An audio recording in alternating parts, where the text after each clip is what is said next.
What if I told you that Jason Momoa's most personal project isn't Aquaman or Dune? It's Chief of War, a story that's not just about war, but about memory, identity, and ancestral power.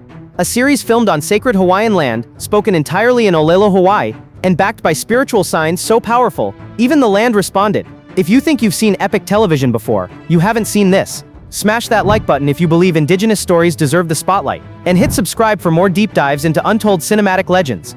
1. The story that waited generations. Before a single line was spoken, before a single canoe was carved, Chief of War was already something rare. This is the untold story of Kaʻiana, a Hawaiian warrior caught between love, rebellion, and the rising wave of colonization. Created by Jason Momoa and Thomas Sibit, this 9-part Apple TV Plus series isn't just storytelling. It's a revival of a cultural memory that waited centuries to be heard.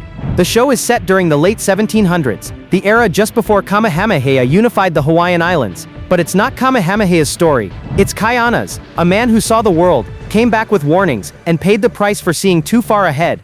2. Jason Momoa's decade-long journey. Jason Momoa didn't stumble into this project. He waited over a decade, building his career through Game of Thrones, Aquaman, and Sea, so that when he pitched Chief of War to Apple, he wasn't asking for permission, he was building a legacy. This is his most personal story. And for Momoa, it wasn't just about playing Kaʻiana, it was about doing right by his ancestors, his language, and his land. This is probably the most impactful thing that's ever happened to me, he said. And after watching the show, it's not hard to see why.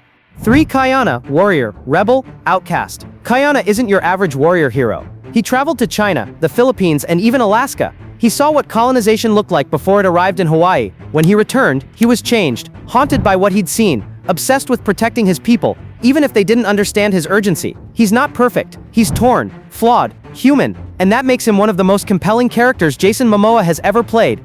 4. The cultural groundwork.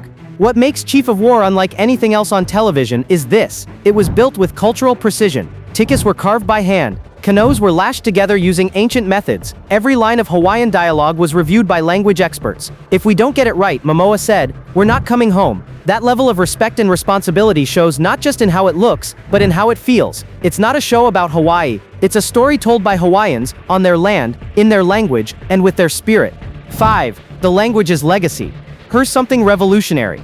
Chief of War is Apple TV Plus' first major series spoken in ʻōlelo, Hawaii, the Hawaiian language. Most of the cast didn't grow up speaking it, but they committed, even reshooting entire scenes to get every word right.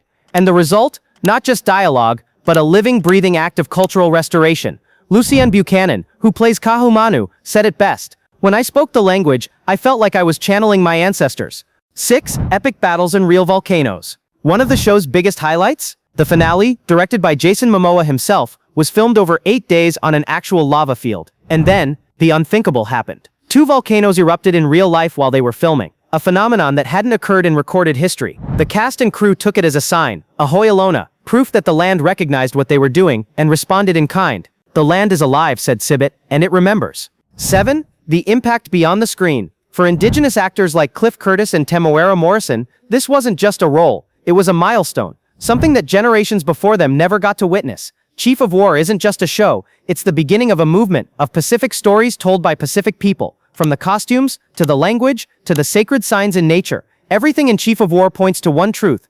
This is how storytelling should be. So let me ask you this. When was the last time a show made you feel the spirit of the land? If Chief of War moved you, amazed you, or even taught you something new, hit that like button to honor the ancestors behind this project. And don't forget to subscribe for more stories that go beyond the screen, that echo through culture, through memory, and through time.